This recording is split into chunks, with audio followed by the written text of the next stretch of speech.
ഇന്ന് നമുക്കൊരു പൊരിച്ച ചിക്കൻ കറി ഉണ്ടാക്കിയാലോ? ഇന്നൊരു മടിയില്ലാത്ത ദിവസമാണ്. സാധാരണ എനിക്കങ്ങനെ മടിയില്ലാത്ത ദിവസം ഉണ്ടാവാറില്ല.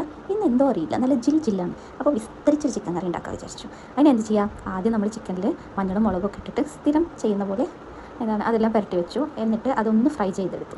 ഫ്രൈ എന്ന് പറഞ്ഞാൽ അത്രയ്ക്ക് ഫ്രൈ വേണ്ട, പാകത്തിന് ഫ്രൈ. അതിനുശേഷം ഇഞ്ചി വെളുത്തുള്ളി എല്ലാം ഇട്ടിട്ട് എന്ത് ചെയ്യുക, നന്നായിട്ടൊന്ന് വഴറ്റിയെടുക്കുക. ശേഷം അതിലേക്ക് വലിയ ഉള്ളി അരിഞ്ഞു വെച്ചത്, ഇത് കുനുകുന അരിയണം. ഇത് കുനുകുന ആയിട്ടുണ്ടോ എന്ന് എനിക്കറിയില്ല, അങ്ങനെയാണ് അരിയേണ്ടത്. ഓക്കെ, അങ്ങനെ അതെന്ത് ചെയ്യുക, നന്നായിട്ടൊന്ന് വഴറ്റിയെടുക്കുക. ശേഷം അതിലേക്ക് ചില്ലിപ്പൊടി ആൻഡ് കൊറിയാണ്ടർ ടീസ്പൂൺ മഞ്ഞൾപ്പൊടി ഇതെല്ലാം ഇട്ടിട്ട് ഒന്നുകൂടെ നന്നായിട്ടൊന്ന് വഴറ്റിയെടുക്കുക. അതിൻ്റെ പച്ചമണം മാറുന്നത് വരെ വഴറ്റും. അതിനുശേഷം ഇത്തിരി തൈരാണ് ഒഴിക്കേണ്ടത്. എൻ്റെ കയ്യിൽ മോരാണ് കിട്ടിയത്, അപ്പോൾ അത് ഒഴിച്ചു ഞാൻ. പിന്നെ അതിലേക്ക് കുറച്ച് തക്കാളി ഇടാം, നന്നായിട്ടൊന്ന് വഴറ്റിയെടുക്കാം. ഇനി നല്ല സ്മെല്ല് കിട്ടാൻ വേണ്ടിയിട്ട് നമുക്ക് കുറച്ച് കറിവേപ്പിലയും കൂടെ ആഡ് ചെയ്യാം. എന്നിട്ട് നന്നായിട്ട് വഴറ്റിയെടുക്കാം.